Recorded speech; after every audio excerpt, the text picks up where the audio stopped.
One of the questions I get asked most about portrait lighting is, where do I put the light?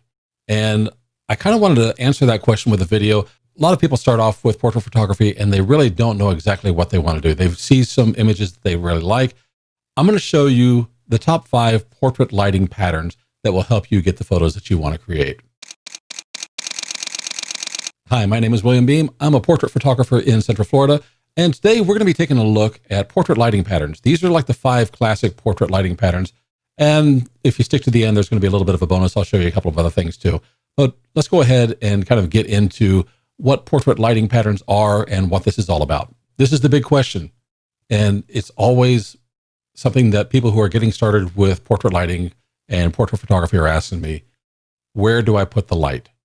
They don't know. I mean, you look at some of these photographs you've seen of studios and behind the scenes shots and the lights are all over the place. And the question is, why did they put it there? Well, the question that you really need to be asking is, where do you want the shadows to fall? And that's where these 5 lighting patterns that we're talking about come in. So if you want to look at the top 5 lighting patterns, concentrate on these, and you're going to know where to put the light based upon the look that you want of where the shadows are going to fall. And I'll give you a little bit of a hint as we go through this. There are 5 portrait lighting patterns. And when I say pattern, it basically refers to how the shadows fall on the face. And you can get used to where to set up the light when you're adjusting things based upon how the shadows fall on the face. That's more important than where you put the light. Keep in mind, sometimes this is a matter of inches, moving the light an inch this way, an inch that way. And it's not just left or right. It could be up or down. It could be angling or feathering the light. And we'll kind of get into that as we go on. So let's take a look. The first one we're going to talk about is flat light. And this is one of the easiest ones, I think, to do. What you're looking here is basically you're not seeing shadows on the face. Flat lighting is very good for headshots. It's very good for nice, even kind of lighting on the face. To get this, you can do this easily on a cloudy day when you don't have directional light coming in and it's very diffused. You end up with flat light. You can also get this from window light in a number of cases. And it's usually head on, kind of straight at the face. So it's not like you have your head turned this way or that way. It's straight on into the camera and you've got a very flat light source. If you need to do this inside of a studio, one way to do this is with a very large light source right next to you or even behind you as the photographer, and it's coming straight in. If you look at this photograph, you can see there's a couple of things going on. The first one is, if you look in her iris, you'll see at the top of her eye, there's a light source, but there's also a little bit underneath. And that is because I've got a little bit of fill coming in. And you can do this with a bounce card. You can do this with another light.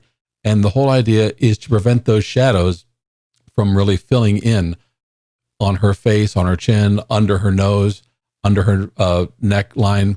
So all of those places, you just want to fill in with soft, diffused lighting. And as I said, flat light is pretty much when you're doing headshots or professional shots. Next coming up is split light. This is one that you're going to use in certain circumstances. Typically, it's something you use that on men. I don't like it on women at all. I think split lighting is actually a very masculine kind of lighting. And it works for a photograph like this, where, obviously I've got a gentleman who's a bodybuilder. He's in a gym working out. And there's a little bit of mystery to this. And it might work like if you're doing some kind of film noir photograph, you look at somebody hiding around a corner, half of his face is in light, half of it isn't. It adds a little bit of drama and mystery to your photographs. There's no secret to this. You're going to put the light on one side, and that's going to be your source, and you can see how it comes over half of his face, and then everything from his nose split down on the other side is in shadow. I wouldn't worry about the light that's falling across his body. What you're really looking for and evaluating in the lighting pattern is how do the shadows fall on their face. So in this case, put the light to the side. It can be hard. It can be diffused in soft light if you want to. That's really up to you. But don't be afraid of using hard light, as I have in this shot. Sometimes you want to have that glare on one side and not so much on the other. The next one is called butterfly, or also Paramount lighting, because the Paramount movie company, used to use this lighting all the time for their glamour shots. And that's really what it's for. It's a glamour style of lighting. Now, there's a couple of things that you'll notice about it. Under her nose, you'll see the very slight shadow. That's the butterfly look. But the reason that you use this, it does a very good job of enhancing the cheekbones. And you can see on the subject's face, particularly the side that's a little bit in shadow, you can see that it's kind of carving out those cheekbones and making them a bit more prominent. This is something that typically I'll use as a glamour photo for female subjects. You can do this maybe with a beauty dish up ahead. You may want to fill in underneath a little bit because sometimes you can get some hard shadows under the chin and under the nose. I wouldn't be afraid of using hard light with this. Matter of fact, a beauty dish is kind of a hard light source. You can soften enough by putting a diffusion sock on top of it. And of course, your fill light could just be a bounce card or another light down underneath. But you could do a kind of a clamshell look on this if you wanted to. But this is a butterfly or paramount lighting. The next one is called loop lighting. And I would say this is probably where most people start off with portrait photography. And you can tell loop lighting by the slight shadow on the side of a nose. What they've done here is if you put the light on one side or the other, I'd say if you imagine your subject is in the center of a clock and you as the photographer are standing at 6 o'clock, you can choose either side, left or right. It doesn't matter.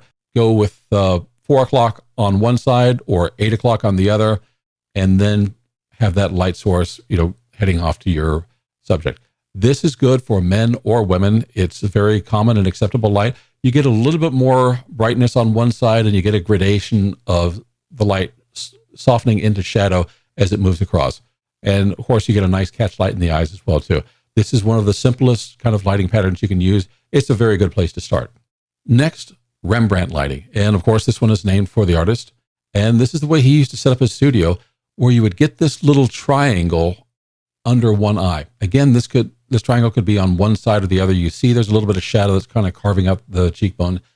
That triangle, a lot of people love it. I can't tell you exactly why this is so well respected, other than one of the masters used it in his paintings. It's a very nice and pleasant look. Again, you can use this for men or women. And I'd say you probably want to put your light probably about a 45-degree angle from where you are as a photographer on the left or right. And if you're not getting quite the look that you want, so for example, think about what we talked about with the loop light, where that was a very small shadow. What you want to do is you want to connect the shadow from the nose to the shadow from the cheek. So you can either move your light or you can have your subject turn slightly to get that kind of triangle look. So it's something that you just kind of work with and see where the shadows fall. But you want to make sure with Rembrandt lighting that you're connecting the shadow between the cheek and the nose so that that triangle is in position. Don't be afraid, experiment, and give it a few shots. All right, there's a bonus section. These are not lighting patterns, but they are concepts that you want to know. This one is called broad lighting. And you can see there are occasions when someone has their face turned, and you got to think about, where is the light source going to be? The reason this is called broad lighting is because most of the light is on her face that's closest to the camera. And that's really it. So you may have to decide. You could have put the light on the side that's filling up most of her face. You could have put the light on the other side where her face was pointing and maybe had a different look. But for this one, when you're lighting up more of the face, and I'd say this honestly works best with a subject like we have here. She's got a lovely face. You want to make sure you show that off. And that's where broad lighting really works best. The next one, this is me. And Jerry Guiones took this photo for me. And this is what's called short lighting. And you can see that the side that's closest to the camera is filled with shadow. Why would you want to do that? Well, quite honestly, I'm a large guy. I'm a heavy guy. And that kind of conceals a bit of a flaw with the size of my face. And, having my big scary head over there, it actually, that shadow adds a little bit of mystery, and it conceals the fact that I'm a big guy. That's really the reason that I like to use it, is if I want to flatter my subjects, I don't want to show anything that maybe is not their best feature. So lighting from the side that he did is the most flattering look for someone like me. I had to turn a little bit. You can see on the back, on my hair, there's also a little bit of cross lighting going on, and we can talk about that in another video. But as far as the 5 lighting patterns, you want to think about flat lighting for headshots. You want to think about butterfly or paramount lighting for glamour shots. Loop lighting works well for anybody. Split light works well for men. And of course, the broad and short lighting. So we've also got other things that we can do with lighting, but start with the basics and the foundation. Start with these 5 lighting patterns and think about, do you want to reveal or conceal when you're looking at short lighting versus broad lighting? I hope this helps you. If you're wondering about where do I put the light, turn that question around in your head and say, where do I want the shadows to fall?